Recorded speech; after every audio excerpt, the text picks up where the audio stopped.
Assalomu alaykum. Anglayotganlar Şinjan Yoshlar O'smirlar nashriyati 2008-yil 4-oyda 2-qatim nashr qilgan biografiyalik roman Qaynam o'rkishi. Avtori Abdullah Talib. 11-bobning davomi. 3. Ular paranglashqach o'ltirib, qo'saq to'yg'izishib bo'lgandan keyin Mo'ydin xo'ja Shayx Sulaymon buvayning didoriga bugun musharraf bo'la olganimiz hammamiz uchun cho'ng sharaf. Sulaymon bova katta ma'rifatparvar ustoz, cho'ng mudarris, yurtimizda atoqli tarixchi, dangliq notiq ham voiz deb buvayni ko'pchilikka tunishtirdi. Akşam Mo'ydin xo'ja Artuq Abbosnikiga berib, buvayni bugun mushu yerga taklif qilib kelish to'g'risida o'rlashtirib qo'ygan edi. Men uzun yillik tarixiy asar atiqlarni kuzatuvchi, har joyda aylanib yurguchi sayyoh, gohida yetti qizirimga, gohida Aqsu Aykul Mavlonamga va gohida Koni shahridagi oltinlarimga ziyorat qilaman. Qo'lyozmalarni kitob tasnif qilaman. Cho'lam tekkan paytlarda tafsiriy bayon so'zlayman, deb Sulaymon buvay o'zini tunishtirdi. Bova o'zlari bu yil qancha yoshlarda? Shayx Sulaymon buvay Lutfullahning bu savoliga 97 yoshda deb javob berdi. Arqadalla u mushu yeshini isbotlash uchun tarixiy ilnomalardan dalil keltirishga boshladi. Men Molla Musa Sayramidan 7 yosh kichik, u mushu Uchturpanda zakotchi mirza bo'lib turgan chig'ida men mo 20 yoshlar chamasida edim. Molla Musa Sayrami bo'sh vaqt topsila mushu 9 buloqqa kelib turadi. U bu yerni avliyo nazar solgan joy deb ko'p tilga oladi va pat-patli kelib tavob qiladi. Qal'a tig'iga qarab duo yondiradi. U bu tog'ni mashhadgoh deb tivinadi. Lutfullah sagaklik bilan buvayning mushu so'zni tutqaq qilib turib, yana ichkirlab, "Buva, Molla Musa Sayrami nimishqa bu taqqa shunchalar tavob qiladi?" deb savol qo'ydi. "Badavlat Aqsuni ishg'ol qilishning oldida", dedi buvay. "Butun Aqsu viloyati kucha xalq qo'zg'olonchilarining qo'lida edi. Jaloliddin degan odam Aqsuning amir hokimi bo'lib, mening tog'am Abdurahmon Dodixon Uchturpanda hali cho'ng edi. Men u chog'da 7 yoshda edim. Tog'amning xususiy kotibi Mirza Luqman otamga qal'a jangini so'zlab beradi. Keyin Molla Musaning mushu haqda kishilardan fakt so'rab yurganligini bilaman. Men cho'ng bo'lgan sari o'zimmo bu tarixga qiziqib qoldim. Nurg'un qo'shoq to'pladim. To'plaganlarimni yodlab oldim. Ajdodlarimizdan 5dan o'tgan kechirmishlarini", dedi Mo'ydin xo'ja savol qo'yib. "Avlodlarning unutib ketmaslik uchun shu tarixiy voqealardan bizni mo xabardor qilib qo'ysa ekan, buva." Shayx Sulaymon buvay o'ng qo'l barmoqi bilan qushning qandidek kang yelib ko'ksigacha tushib turgan oppoq soqolini bir necha qatim tekshi tarab bo'lgandan keyin, "Yurt so'roshlarining yaxshi yomonini tarix sinaydi, xalq o'lchaydi. Jamoat ularning ba'zilarini madilab ta'riflaydi, ba'zilarini bo'lsa qarg'aydi", deb so'zni davomlashtirdi. "Bu yurtga Lin Shanjang degan odil kishi kelib, olvon yasoqni tugutib, xalqning dardiga yetgan edi. U ma'rifat ishlariga ko'ngil bo'ldi, o'rmon bino qildi. Mushu 9 buloqning o'rmonlarini shu kishi bino qilgan. Lekin bu yerga Suching va Hokimbek Abaydullodek qonxo'rlar mo kelib yurtni so'rgan edi. Ammo olamning harakat qonuniyatida al-qisosu minal haq davr qilib turdi. Boshqalarga o'r qo'lsa shu o'rga o'zi tushdi. Muboda o'zi tushmay qolsa uning pushti panohining beshiga keladi." Shayx Sulaymonning ta'sirli kirish so'zi anglovchilarni qiziqtirishga boshladi. Lutfullah va Mo'ydin xo'ja daftarni elib yilnomalarni, ism tazkirlarni tafsiliy kutib o'ltiradi. Lutfullah bo'lsa keyin cho'ng tipdagi tarixiy opera yozmoqchi edi. "Vaqa mana shundoq boshlangan edi", dedi Shayx Sulaymon so'zini davomlashtirib. "Qalmoqlarning teg'i bilan Ismoilxonni yo'qotib, Qashqarda qo'rchoq podshoh bo'lib olgan Eshon hazratning keyingi avlodlarini qalmoqlar bilan qo'shib Eshinkiru yo'qotdi. Eshinkiru lashkarlari Uchturpanga kelib, Ala Nurxonni asirga olib ketdi. Farizat sifatlik bu qiz Amir Muhammad xon bilan Azim Aziza Pasha xonimning nevrasi edi. Ala Nurxonning ra'yini tartish uchun Padişah Ishinkuru saray xoşamatchilarining palsilishi bo'yicha mevasi oltin, yo'pormiq kumush, shexi po'lat, 7 ihbar bo'lgan bu yerning jigda ko'chitini sarayga ko'chirish uchun lashkarbeshi Suching bilan Hokimbek Abaydullahga farmon tushirdi. Aslida Hokimbek Abaydullah bilan Ambal Suching birlashib, xalqnicha odam o'ltirib, xalqning mol-mulkini bulab, xotin-qizlarga bosqinchilik qilganligidan Uchturpan xalqining chidag'ishlik qolmagan edi. Ular xalq ustidagi seliqni kundan-kunga ko'paytirib, xalqni bir tira, bir ustixonga aylantirgan edi. Xalqdan ishlab olgan mol dunyolarini lashkarbeshi Suching xonbonliqqa, Hokimbek Abaydullah Qumulga sanduq-sanduqlab oyga uzilmay mandirib turadi. Linjilu Kompartiya a'zosi 1940-yili Uchturpanga Shenjang bo'lgan. Suching 1760-yillarda Uchturpanni qattiq azgan Menching amaldori. Abaydullah shu yillarda Uchturpan xalqining qanini sho'rgan Menching xonligining hokimligi. Qalmoqlar teg'i Jungariyani ko'zda tutdi. İsmailxon Saidiya sultonligining oxirgi sultoni. Ishan Hazrat Hidoyatulloh Abba Xo'ja 1591-yildan 1687-yilgacha ko'zda tutildi. Ishinkuru Manju podshohlarining familiyasi. Bu yerda podshoh Qianlong 1711-yildan 1799-yilgacha ko'zda tutildi. Qianlongning o'z ismi Ishinkuru Turay edi. Amir Muhammadxon Saidiya xonligining sardori İsmailning inisi bo'lib, Abba Xo'ja uni Uchturpanga qo'g'ilib o'tgan. Abaydullah Qumul Vangi Shah Yusufning inisi edi. Bu chog'dagi zulm, uqubatning chekidan oshganligining yana bir pakti, dedi buvay. Xalqning xotin bola chaqalari ochiq oshkora tala-tuzga chiqolmas bo'lib ketdi. Xon lashkarlari ayollarga xohlagancha bosqinchilik qiladi. Gohida yomulda ziyofat qilish nomi bilan ayollarni majburiy tutib kelib, haftalab, oylab qo'ndirib olib, uyga qaytarmaydi. Erlari zardigo'sh bo'lib, nomus kuchida bosh ko'tarolmay o'zini o'ltirib oladi. Hokimbek Abaydullah vijdonsiz dallol bo'lib, bu ayollarni Suching boshliq kishilarning oyoq osti qilishiga yo'l ochib bergan edi. Xalq ichida inovatlik va jigarlik Rahmatullahning Gulzoda nomli chiroyli ayolini yomulda oylab qo'ndirilib qo'yib bermaganlik uchun Rahmatullahning vijdoni chidamay, yuragi o'rtinib, qon zardab qutulib, portlash fursatini kutmoqda edi. Dal shu chog'da Suchingning erkin aynoq o'g'li Sulun Bagchak bilan Hokimbek Abaydullahning boyvachisi Kamal tomosha uchun Oqsuga ketib o'tib, Ochtoqqa kelganda yo'l bo'yidagi ko'lga qapoq ko'tarib suvga chiqqan bir bo'zchining qizi Anargulni ko'rib qoldi-da, berib qizning oldin to'sidi. Sulun qizning bilikiga esilib yo'l taraf tortdi. Anargul qarshilik ko'rsatib, Sulun bilan Kamalning yuziga tukirdi.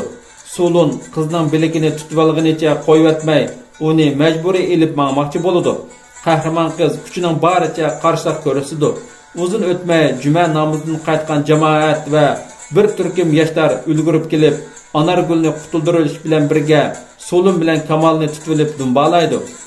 Ig'iz burni qoniq bo'yalgan bu ikki bagchak masjid imomining salosulisi bilan qutulib shaharga tikib o'tdi. Bu voqea Rahmatullahning texmi g'azabini qo'zg'aydi. Chunki Anargul bo'lsa Rahmatullahning ikkinchi o'g'li Amanullahning so'ygini edi. Amanullah bo'lsa mushu mahalladagi bir dangliq to'mirchidan hunar o'rganib yurib, Anargul bilan muhabbat bog'lagan edi. Ularning to'yi Qumbulon saylisi boshlanganda bo'lmoqchi bo'lib qaror tepib chiqqan edi. Jigarlik oshiq-mashqlar bugun yuz bergan voqeaning oqibatini sagaklik bilan mo'lcharlab, atrofiga qiron yoshlarni tashkil etdi va qilich, o'rg'oq, paltikaka, kaltak cho'moqlar bilan qo'rallandi. Xon lashkarlarining o'ch ilishiga qarshilik ko'rsatish uchun Amanullah bilan Anargul o'z kishilarini boshlab shu kuni tun kechida qo'ltiq tog'liqiga chiqib ketdi. Ahvolning taraqqiyoti Suching bilan Hokimbek Abaydullahni sarosimaga tushirib qo'ydi.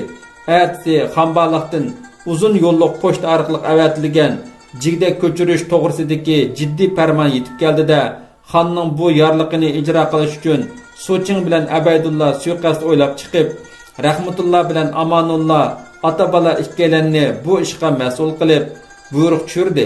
Suching bilan Abaydullahning qo'rsiqidagi xamchot ata balını yo'lga silib, ularni Arg'ı buloq cho'lligida qatl qilib, Gulzada bilan Anargulni tortib olishdi.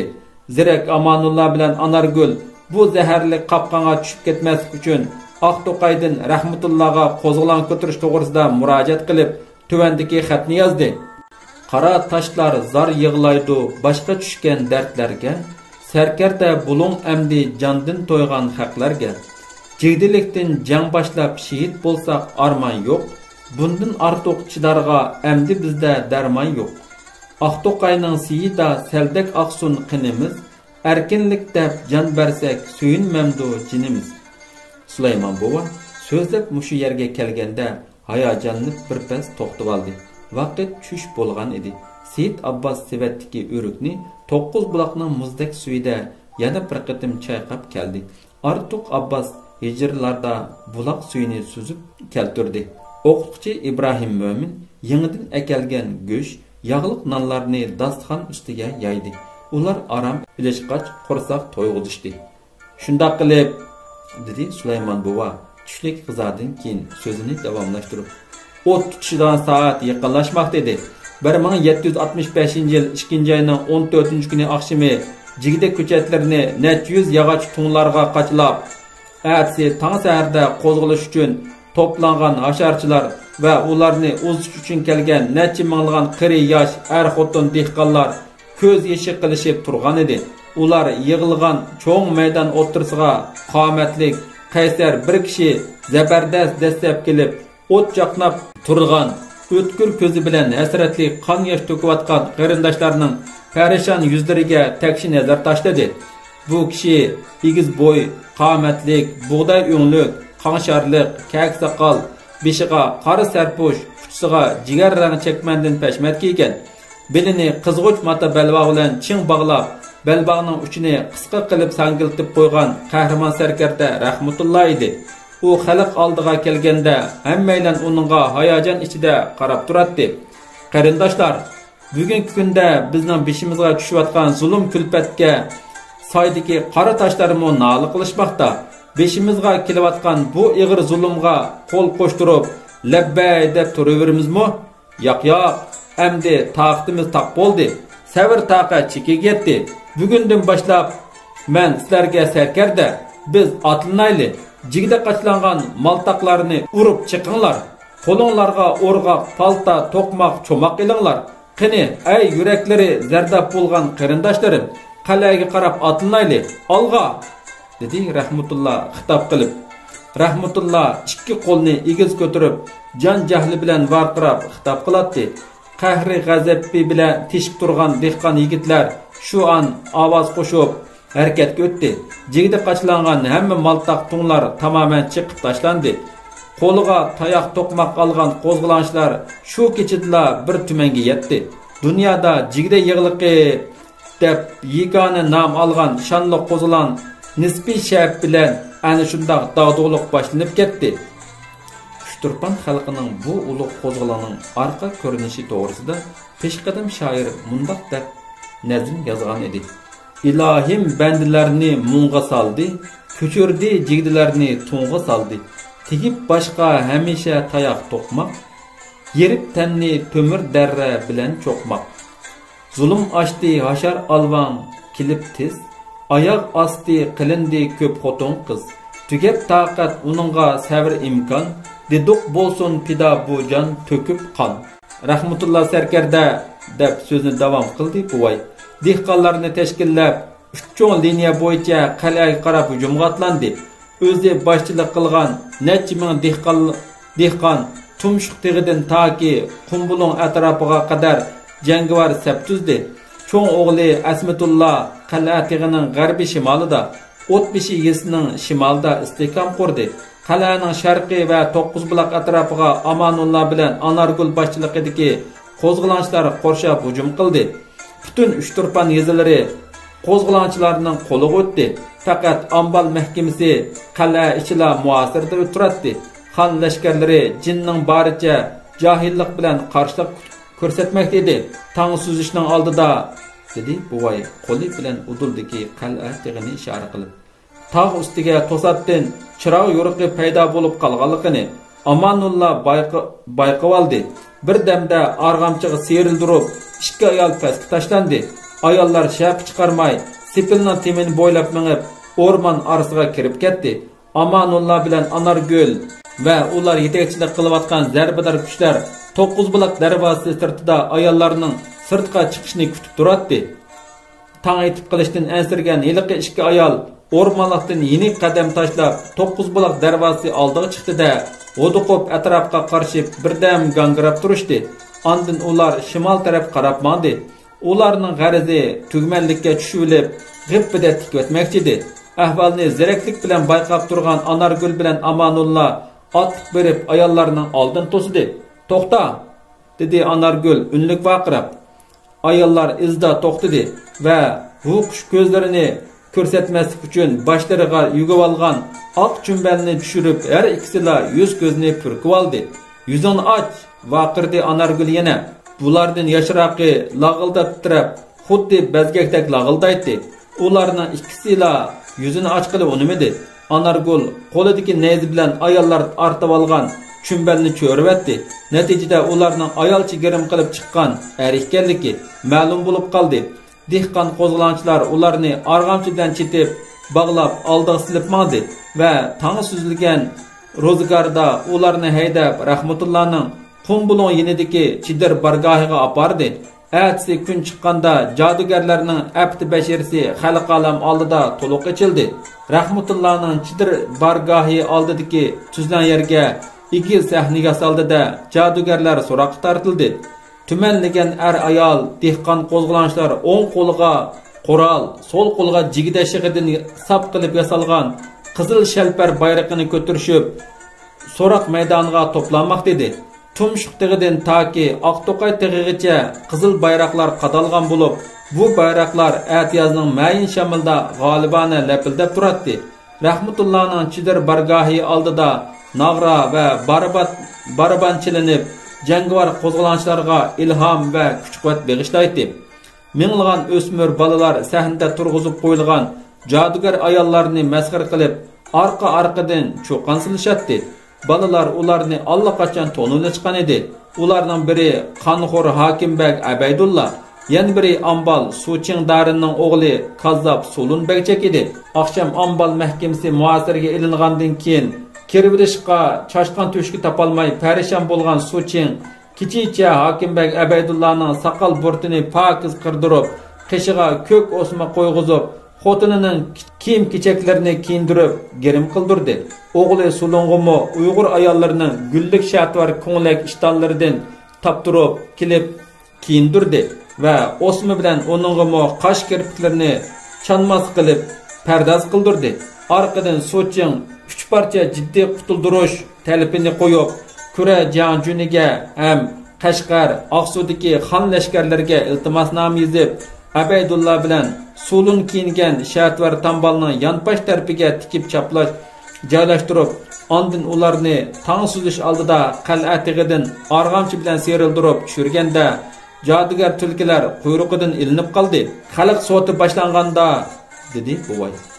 Ushturpan imomlarim yesida turishliq cho'ng mudarris imom Nizomiddin Rabbani o'tira chiqib hukm jakarlab, shariat izlasang o'ltir yilonni, tariqat izlasang og'ritma jonni. Bizning oldimizda turgan jodugarlar qon qarzga bo'g'ilgan ashaddiy qonxo'rlar, zaharlik chayonlardir. Ular yana qon to'kmoqchi, yana xun ichmoqchi. Mana qaranglar, ular ochiqqan maxfiy xatni, dedi. Nizomiddin Rabbani jodugarlarning yenidan oqtirib, tepilgan xatni jamoat oldiga jonliq pakt qilib yoydi. Bu xatda xon lashkarlarining Ushturpan xalqini qirishga tez yordam berishni talab qilgandan tashqari, xalq qo'zg'olonchilari o'g'rilar deb haqoratlangan edi. Butun qo'zg'olonchilar ikki jodugarga kechiktirmay o'lim jazosi berishni qattiq talab qilishdi. Mudarris Nizomiddin Rabbani jodugarlarni o'limga hukm qildi. Necha minglagan qo'zg'olonchilar ikki jodugarni oldiga silib, sazoyi qilib mandi va O'tbeshi yesining g'arbidagi bir sayliq opirib hukm ijro qilindi. Tushdan keyin qal'aga shiddatli hujum boshlandi. Ambal Suching qala timiga chiqib kuzatib, Hakimbek Abaydullah bilan Sulunning qo'zg'olonchilar qo'liga tushib qilib, o'lim jazosi birligini sizib oldida istiqboldan butunlay umid uzib, qala ichida o'sgan bir to'p egiz sugatdan shexga og'amchisilib eslib o'lib oldi. Qala ichiga mo'kinib olgan xon lashkarlarmi ilojsizlikdan qattiq vahim ostida qilib, Yamul mahkamsinidagi qurol yaroq, o'q-to'ra iskilatning ustiga chiqishib, iskilatni portlatish yo'li bilan hammasi halok bo'ldi. Birer soat o'tmay qo'zg'olonchilar Nag'ri-Sunnay, Daqi-Dumboq sadolari ichida qal'ani o'z qo'liga oldi. 2-oyning 20-kuni atiganda dedi buvay. Rahmatulloh o't beshidagi Chidir bargohida intayin hayajon ichida Amanulloh bilan Anargulni kutib oldi. Anargul suzuk bug'doy o'nglik, inchika qaraqosh, yumaloq yuz, ikki mangzi qip-qizil, bir jup qop-qora ahu ko'zda yiqimliq va jasoratning nuri chaqnab turadigan jasur qiz bo'lib, bugun u qunduzdek qara 8 tal o'rimchichini beshiga yo'gab, ustidan qip-qizil tovar yog'liq o'rib olgan edi. U uchsiga jigda poster rangida kalta nipis chapan kiyib, ustidan kamar bog'lagan va o'tkuning qo'nchiga salla tishlashib turg'idek qilib, besi parqiroq kalta qilich esib olgan edi. Uning bo'y turqiga semizmi, o'riqmi emas, badan qurilishiga oddiy qo'zg'olonchilar kiyimi bakmi yarashgan edi. Rahmat, jigarlik bolalarim, dedi Rahmatulloh palvon o'rnidan turib va bir qo'lida Amanullahning peshonisini, bir qo'lida Anargulning peshonisini silab, bütün Uchturpan xalqi, bütün vijdonli insonlar bugun sizlarni tabriklaydi. Rahmatulloh orqadan Chidirning to'rida o'ltirgan, beshiga cho'ng dastar yo'gaklik olim Nizomiddin Rabboniyni nikoh o'qishga taklif qildi. Nikoh rasmiyati tugagandan keyin hammaylar o'rnidan turib, Baturlarning to'yiga muborak deb bir og'izdan tabriklashdi. Chidir bargohning sirtida Nag'ri-Sunnay, Daqi-Dumboq nag'm-navo sadolari yangradi. Bu ikki qahramon kurash qalblari ichida murod maqsadlarga yetishdi. Rahmatulloh boshda xalq qo'zg'olonchilarining oldida dedi Shayx Sulaymon buvay so'zini davomlashtirib. Texi qiyinchilik ko'p edi. Uchturpanni mudofaa qilishdan boshqa atrof rayonlardagi xalqni qo'zg'atish uchun kuch avatish lozim bo'ladi. Uning ustiga shu mavsum dal ehtiyojli terilg'u vaqti bo'lib, yerlarni oq tashlatish asla mumkin emas edi. Rahmatulloh Uchturpanning atrofini qo'g'dash xizmatini o'rlashtirish bilan billa o'zi bevosita sapan tutib, dehqonlar bilan billa ehtiyojli terilg'uga kirishdi. U Yamul mahkamasiga ko'chib kirmay, yanada yezidagi Chidir bargohida yetib qopib, dehqonlardan ayrilmadi. O'zini xalqdan ustun qo'ymadi. Lekin terilg'u aldirashligi oxirlashgan bir kuni tush mahallida Chidir bargohiga Imom Nizomiddin Rabboniy va yurt bagilaridan Sabir, Sherif qatorliqlar kirib keldi. Rahmatulloh ularni qizg'in qarshi olib to'rga boshladi. Oldilariga osh tortdi. Dasturxon yig'ilgandan keyin Sabir bilan Sherif tangla Nizomiddin Rabboniyga ko'z qisib bishorat qildi. Ular bugun Chidir bargohga oldin so'z tushirib, ba maslahat kelishganligi aniq ma'lum bo'lib turadi. Mudarris Imom Nizomiddin Rabboniy qo'lidagi qizil ko'n jildlik bir cho'ng kitobni ichib, avval Alisher Navoiyning tuvandagi ruboyisini o'qidi. İlaha padişaha kerdigara, sana açtık nihanu aşkara. Kaçan kim zahir etsen tenezzül mülük, İskender'nin bulur mağlubi dara. Arkadan Nizomiddin Rabboniy bu rubayni şeriylep, g'alba tantanlarimiz saltanatni chet qaqmaydi. Tangrim o'zlarini g'alba liboslari bilan kiyindirdi. Saltanat tojiga muyassar qildi. Dara mag'lub bo'lganda İskender'ning sahra Chidirida yetib qo'pishi, toj taxt yasatmasligi shon shavkatga muxolif va aqalli nomunosibdir deb maqsadni bayon qildi. Men dehqonlardan ayrilolmayman. Mening shohlikdan ham tamoyim yo'q. Bizning kurashimiz shohlik uchun emas, adolat, tanglik uchun bo'lgan kurash. Uning ustiga xon lashkarlari atrofimizni qurshab kelyapti.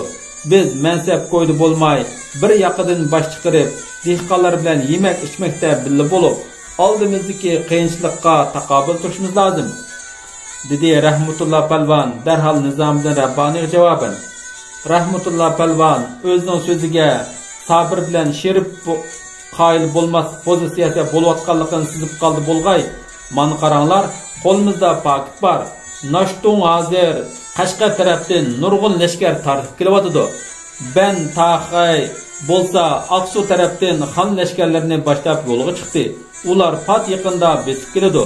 Biz shohliq, paxliq degan gaplarni xiyolimizga keltirmasligimiz, hozirdan boshlab kurashga tayyorlik ko'rib qo'yishimiz lozim, deb ularga dalil isbot qo'yib berdi. Rahmatullohning mushu so'zidan keyin Nizomiddin Rabboniy va Sabir bilan Sherif jim bo'lib qoldi va Rahmatulloh bilan xo'shishib qaytib ketishdi. Rahmatulloh qo'zg'olonchilarni ikki safga taqsim qilib tashkillab, urushga jiddiy tayyorlik qildi. Aradan bir oy o'tganda urush sharq va g'arb tarafda tangla boshlandi. Rahmatullohning cho'ng o'g'li Asmatulloh boshchiligidagi qo'zg'olonchilar Bosh Aqma degan joyda Qashqardan tog' yo'li bilan kelgan xon lashkarlarga to'siq zarba berib, ularning butun qurol-yarog'larini qo'lga tushirdi. Rahmatullohning ikkinchi o'g'li Amanulloh bilan Anargul boshchiligidagi qo'zg'olonchilar Xondi degan yerda Aqsudan kelgan xon lashkarlarini tarmar qildi. Ikki tarafdagi urush bir hafta ichida g'alaba bilan oyoqlashdi. G'olib qo'zg'olonchilar mushu ikki tarafdagi jang g'alabasidan xushal bo'lib, tuvandagi qo'shoqni o'qib yurishdi. Bosh Aqmining yinida Nashtunni mat qildik, Ben Taxayni xondida tug'ilg'anga dod qildik. Eskartish, Ben Taxay Aqsu Ambili va shu yerdagi lashkar beshi. Mushu jangdan keyin Rahmatulloh butun to'mirchi ustalarni qilich, nayza va miltiq yasashga tashkilladi. Yezma-yezi yurib, dehqonchilik ishlarini mo'chan tutdi. Aqsu kucha xalqi bilan jiddiy munosabat bog'lab, Aqsu rayonida qo'zg'olon tayyorligi qilib qo'ygan edi. Lekin qattiq tashvishga tushgan Eshinkuru Kura Janjuni Minruy bilan Eshinkuru Aguyni 10 mingdan ortiq xon lashkarlariga qo'mondon qilib, ilidan Uchturpanga vatdi. Rahmatulloh palvon voqeadan oldin xabar tepib, jiddiy mudofaa ko'rishga kirishdi. Bu qitim kelayotgan xon lashkarlarining qurol jabduqda xil va muntizim son jihatdan ko'p ekanligini palvon oldin ola mo'lcharladi. Lekin u kindiqqini to'kilgan aziz tuproqda bir tomchi qini qolg'icha jang qilishga bel bog'ladi. Xalqni o'limga tutib berib, o'zini ilib qochishga qat'iy unmadi. Shunga u Uchturpanni tashlab Saparvoy tarafga yoki Yamansuv orqali To'qmoq va Oqpeshin tarafga chekinib ketish to'g'risidagi past fikrlarni qat'iy rad qildi. Qal'a tig'i va Sipil atrofiga 1 kilometr yiroqlikdan aylantirib cho'nqur laxma qo'lat qo'zdi.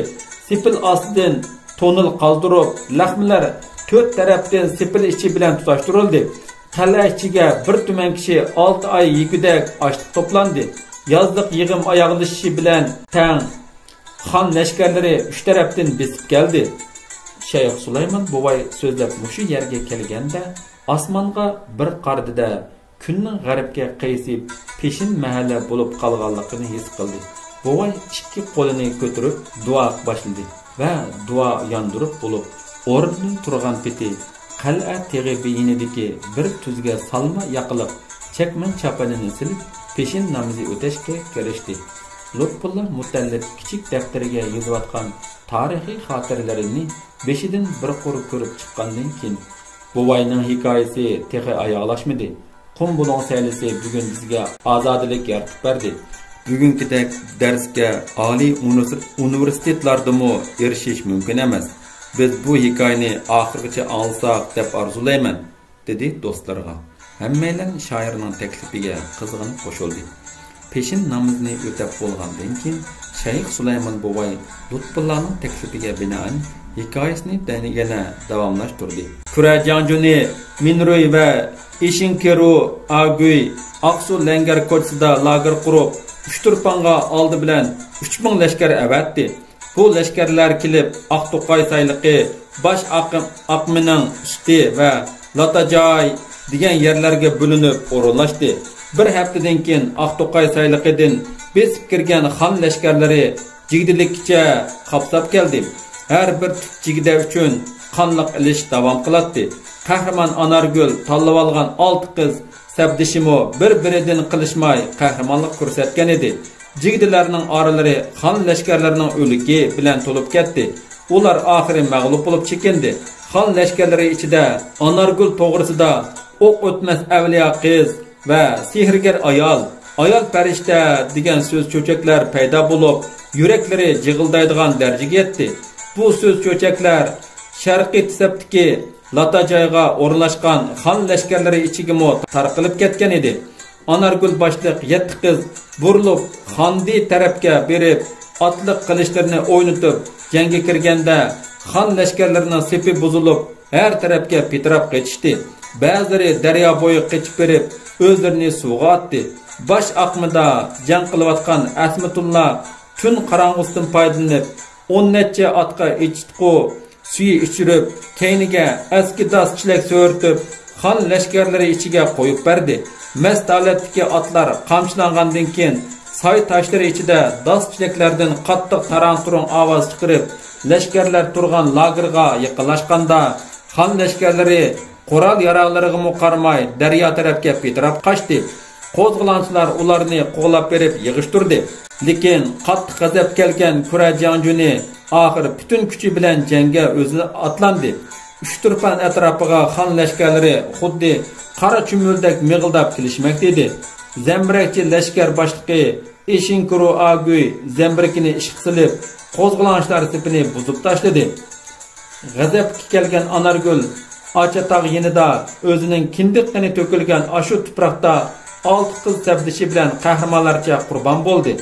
Orqadilla uning mehribon eri Amanullah qurbon bo'ldi.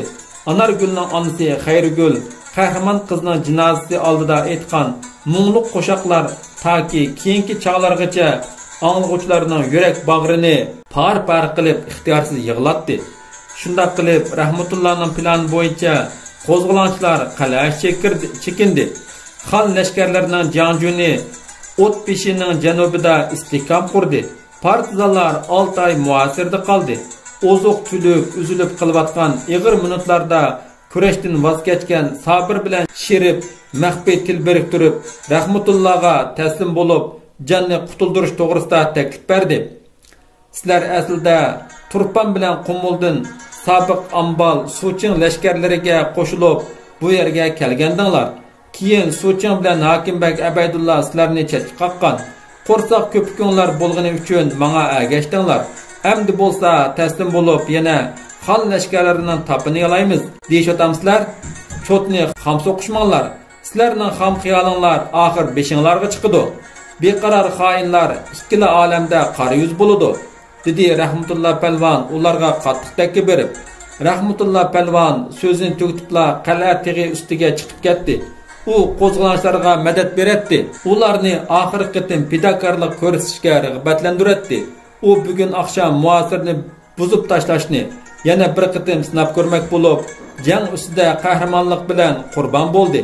Qo'zg'olonchilar uchun bu cho'ng yo'qotish bo'ldi. Bu ziyonni to'ldirib bo'lmaydi. Oxirgi jangga cho'ng o'g'li Asmatullah qo'mondonlik qildi. 3 kun o'tgandan keyin sabr bilan shirib xoinlik Abdi Bashirisini to'liq oshkorlab, Asmatullahni bog'lab xon lashkarlariga topshirib berdi. Xalq qo'zg'oloni mag'lub bo'ldi. Lekin tarix sahnasida ajoyib komediyalar bo'ldi-ki, dedi Shayx Sulaymon bova. Xon lashkarlari oldi bilan sabr bilan sheribga o'lim jazosi berdi. Bu Rahmatullohning oldin ko'rarligini isbotladi. Xon lashkarlari xalq qo'zg'oloni bostirgandan keyin qo'zg'olonga qatnashgan dehqonlardan saq qolgan 10 mingdan ortiq kishini zimiston qishda ilig'i qoladi. Nurg'un kishilar yo'lda o'lib ketdi. Tirik yetib borganlari ili taranchilarning eng dastlabki ajdodlari hisoblandi. Ilig'i qolanganlar ichida, dedi tarixchi buvay, Toyirxon degan yigitning mungluq qo'shoqlari, qo'zg'olonga qatnashgan ayol dehqonlarning tortgan dard alamlari va qonliq ko'z yoshlarining aynan guvoh isboti bo'la oladi. Shayx Sulaymon buvay Toyirxonning qo'shiqini o'qishning oldida Sayyid Abbos to'ldirib akelgan 1 hijr 9 buloq suyini gupildatib ichyapti-da, orqadan u hayajonlanib turib qo'shiqni o'qishga boshladi. Xo'sh desam yurtimda odam izi ko'rinmas, Qorosida hech kimning o'g'il qizi ko'rinmas. Yopurmaqlar sarg'ayib shoxlar sundi g'olidan, Saq qalmadi hech kishi zolimlarning qo'lidan. Surgun bo'lib mangduq biz muzdavanga piyoda. Zulm yana bo'lurmu mundan ortiq ziyoda.